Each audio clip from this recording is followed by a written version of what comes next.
G'day, have I got a story for you? Check the disclaimer. I hope you enjoy Cream Vickies. Season 1, Episode 6. Silent Cacophony. Not only are the Mangler's thoughts very loud, his voice is also loud. I hear the start up. Oh, it hurts so much. I try to put my knees on the sides, but they do not reach.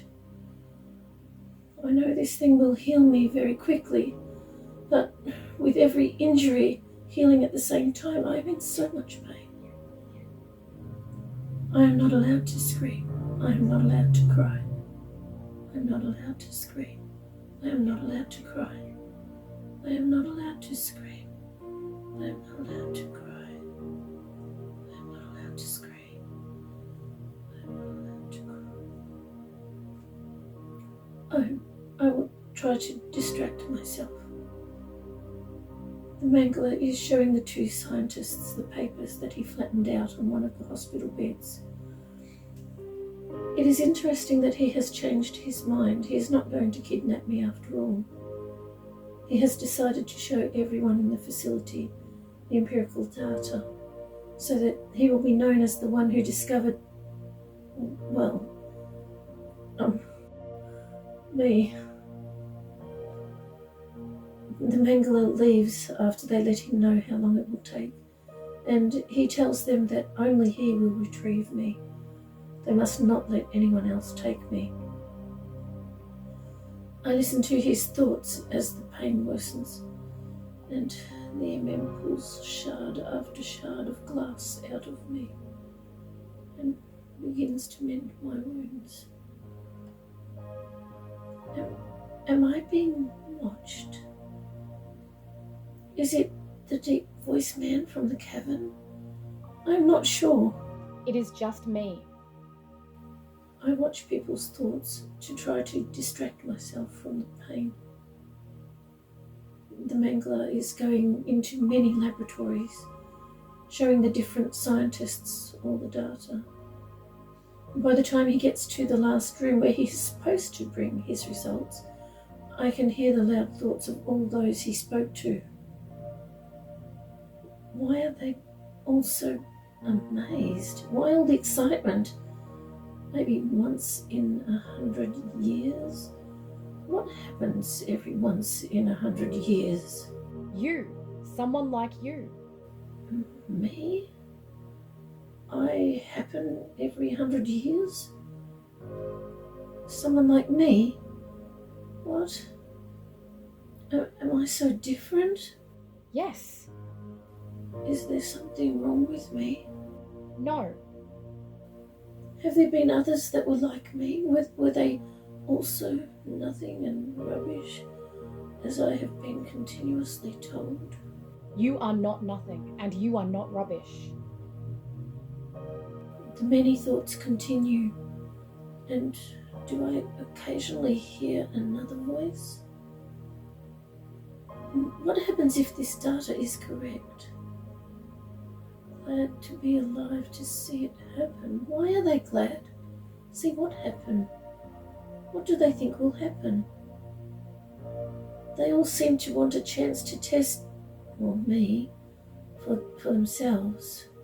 What is going on? I do not understand people. I am just me, no different to how I have always been. They have said from the beginning that I am rubbish, not even a real human being, just a toy, something to be played with, used and abused as they see fit. No. Whatever I think or feel is of no consequence. And they said that there is something wrong with me. What is wrong with me? Nothing. So why should I take no notice of what I think and only believe what I am told? Even though that is what they say, that is not what they think. That is because they are lying to you. Lying? While trying to convince me that I am rubbish and all the other horrible things They will wonder if I could be of value to them, maybe of very high value. Why do they say one thing and think another? I have occasionally heard them say what they are thinking to each other in whispered tones. Am I not supposed to know? Why? I am often threatened with being killed if I do not comply to their will. However, I can see in their thoughts that they will not kill me. They have no choice. In their thoughts, I am valuable. They have to keep me alive. Apparently, I am their property, and I am an abnormal, whatever that is. It is written as a warning on the top of all my reports, so they will know. If anyone kills me, or injures me so much that the mending machine cannot fix me, they will also be killed. They all know that this is not an idle threat, because everyone employed here has been forced to watch other people being brutally tortured and murdered in the most horrific ways. These awful memories always seem to be at the back of their minds. Now there are so many loud thoughts, all delighted and excited about me. Why? I have not changed in any way. I am no different to who I was yesterday or last week or even a month ago. What does all this empirical data mean? I hurt so much. How else can I distract myself? Their thoughts are looping, thinking about the same things again and again. I need to distract myself from the pain. How? Lyrics, yeah. I will work out different lyrics for that song again. What could I change them to? The papers. Yeah. Crinkle, papers from the bin. We know why he threw them in. He should have hidden them, he did not even try. He was caught in a web of lies. Crinkle, flattening them out. Scientists found out what they are all about. Is that someone else singing my lyrics? Who? Crinkle, empirical data, exactly what all the scientists are after. They all want to turn such anticipation, vying to be first with psych examinations. There is only one of you every 100 years. Oh no, do you realize? When you don't cooperate, they will all be left in tears.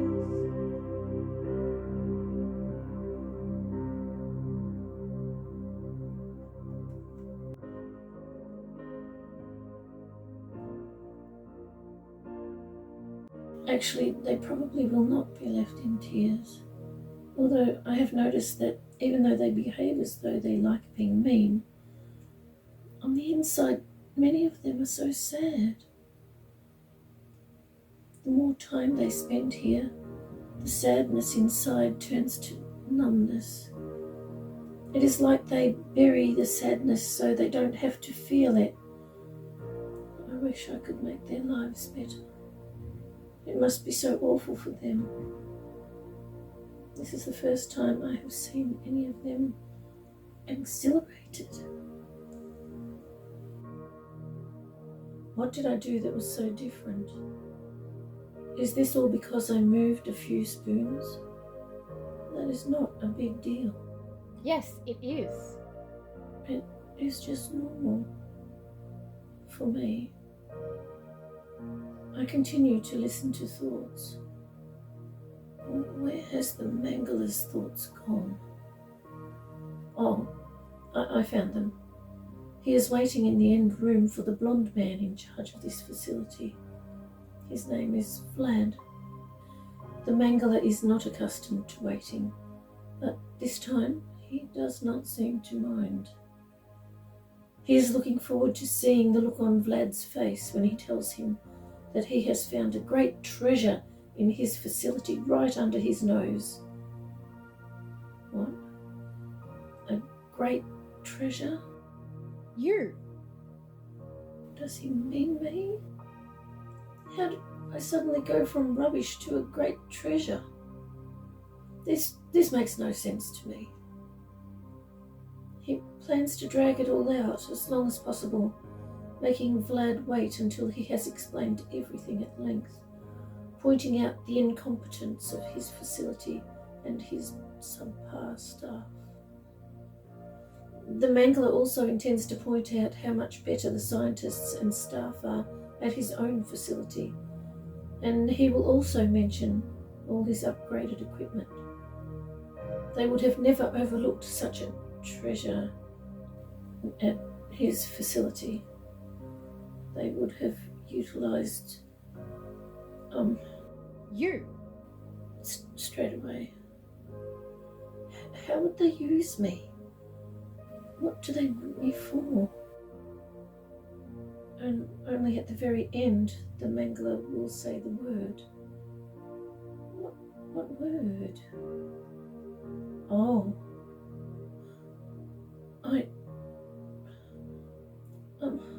I know that word. It does not mean anything particularly special, does it? As I pulled back from the Mangler's thoughts, I realized that with all the sudden excitement here, so many people's loud, exuberant thoughts are beginning to overwhelm my mind. I wish this silent cacophony of thoughts would quieten down. It is like having many scientists yelling in my face, but instead of hearing it with my ears, I hear it with my mind. I decide to retreat from their thoughts, and as I do, one word keeps repeating in each mind, as they all think about the data they have just seen. Maybe this word means more than I thought. I block out all other words. The word has been repeated over and over again, in a chaotic distortion of so many independent thoughts converging almost simultaneously with this one word.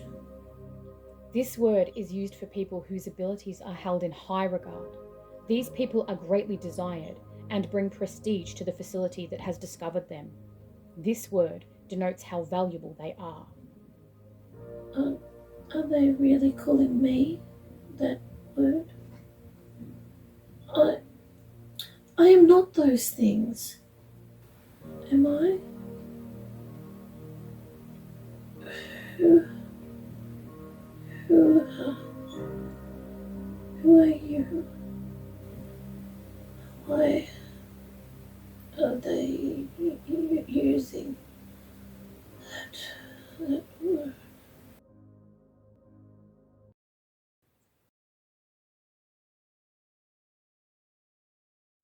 Little sweetheart was given something to make her sleep. I will stay with her as long as I can.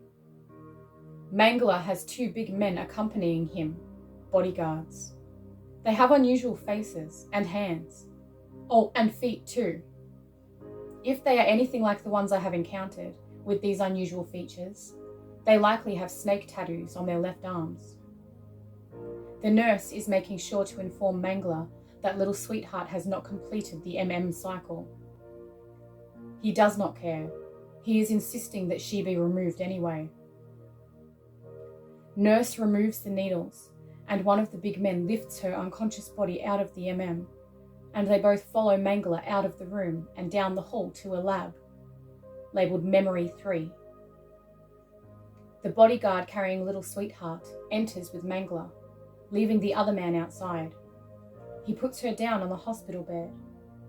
As the nurse begins attaching her to the machine, he leaves the room to join the other big man standing guard. I am glad I can be with her even if she is asleep. At least her body gets a little rest. When everything is finally complete, the nurse removes all the machine parts that were attached to little sweetheart. She wraps her body in a heated blanket, warming her up as she sleeps. Little sweetheart is usually cold from the moment she arrives until the moment just before she leaves. When children are brought here, their clothing is immediately removed and is not returned to them until seconds before they are leaving to go to their surface lives, as they call it. Seeing someone keep her warm here is very unusual. The bodyguard picks her up, wrapped in the blanket, and carries her out of the room. I am needed elsewhere. I have to go. I think they will take her to the surface now. She will be okay. I am warm. I do not really want to open my eyes. I want this comfortable, warm moment to last longer. If I open my eyes, where will I be this time? With my ears, I do not hear anything close by. All is silent.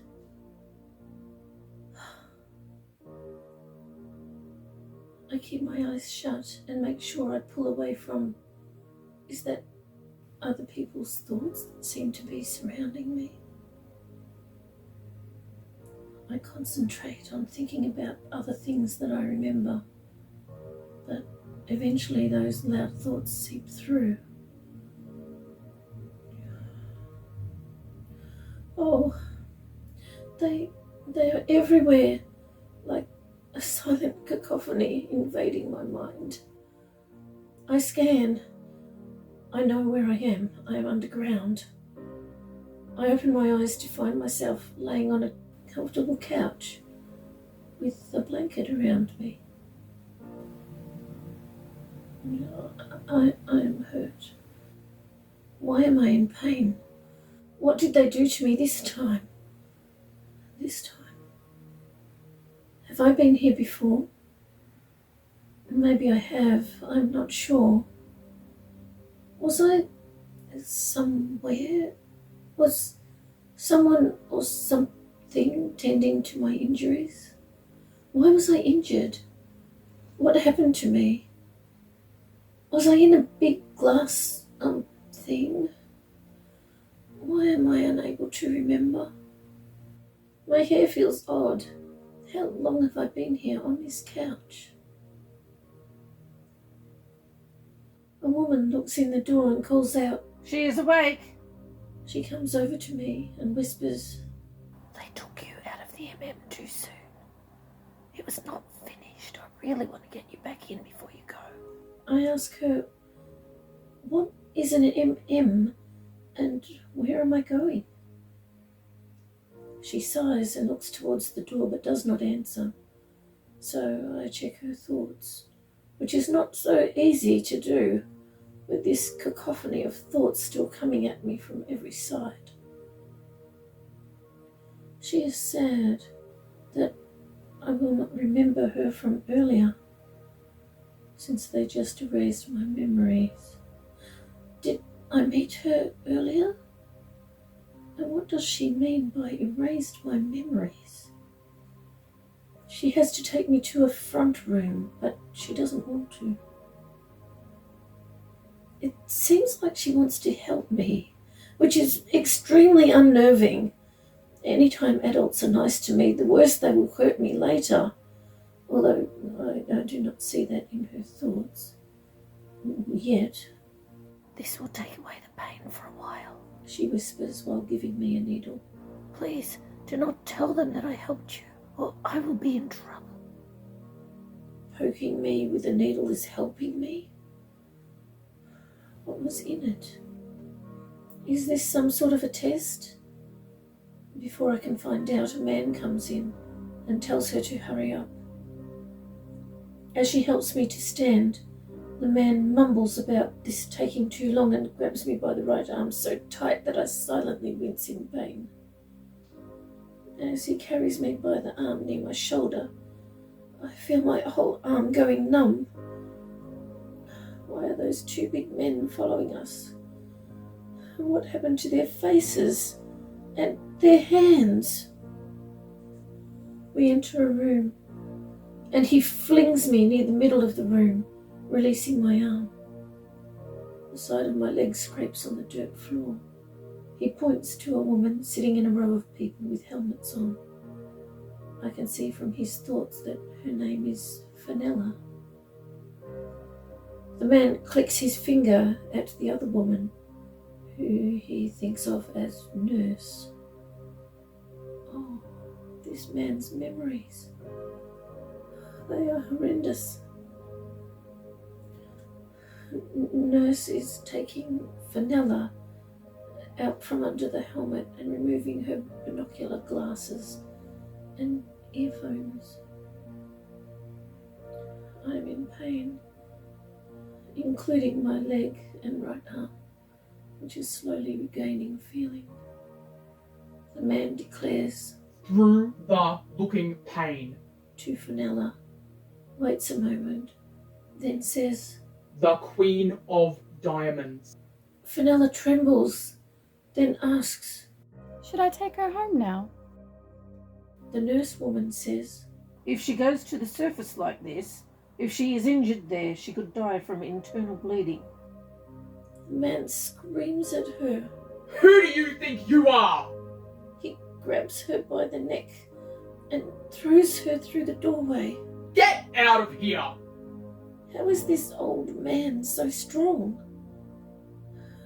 As the nurse quickly exits, I can see in her thoughts that if she did not tell him and something happened, she would be blamed. She could also be killed for just speaking up, so she is going to try to avoid being seen by this man. She thinks of him as the Mangler for the next few weeks. She has spent weeks avoiding him before, so she is sure she can do it. She is also going to change her look again. Different hairstyle and maybe dyeing it this time. Lab coat done up instead of open, and different makeup. Oh, maybe high shoes instead of flat. She thinks if she looks different, it helps him forget about her. I hope she is right. "Take her to the surface, and make sure you say the no harm code words to those two mumble minds up there. The Mangler says to Fenella. Bring her back tonight, to my facility. No one else is to have her. Do you understand? If you take her to someone else, consider yourself dead. You are easily replaced." That is a lie. I can see from the Mangler's thoughts that Fenella would be difficult to replace. She is one of the few who does not, he thinks of it as glitch. I remember that. I metaphorically call it gone to the moon. I think it is a nicer way of describing it than glitch. He seems to think of Fenella as one of his more impressive achievements. When Lola, the woman on the surface, trembles, she usually does not make any sense for a few minutes and gradually comes out of her dazed state. How do I know that? Fenella was fine straight away. Why do I remember the surface so clearly, but everything else is such a struggle to remember? Did they do something to my memory? What are these code word things they are talking about? Will we be going back to the surface the way we came? I hope so. I want to see, someone. It is not often that I actually want to see someone. A boy in a cage. What? Why would anyone put a boy in a cage? Maybe that's not right. Fenella grabs my right arm in the same place that the Mangler grabbed me. It does not hurt as much as I expected, and neither does the pain I felt earlier. Maybe the needle the nurse gave me is making me numb. She said it would take away the pain for a while.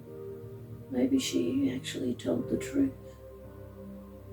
A truthful, kind adult. Ooh, that is so unnerving. Fenella quickly pulls me into a swirling circle thing. What was that? One step through and we step out to another place. I know it is far from where we were. Is this the surface? There are a lot of long black cars here. Fenella pulls me towards a car and a man exits from the back and pokes me with a needle. I wish people would stop doing that. Even though I felt it, it did not hurt this time.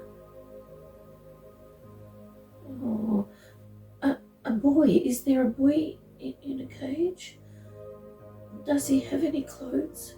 Why am I thinking that I must remember a boy? What is that needle stuff doing to me? What is a short-term memory inhibitor? No, I do not want to forget. I want to see someone. What was I just thinking? Oh no. What is happening to my mind? I do not want to pass it. In chronological order, episode 2, Remember to Forget, takes place here. Thank you so much for joining me. I appreciate your company.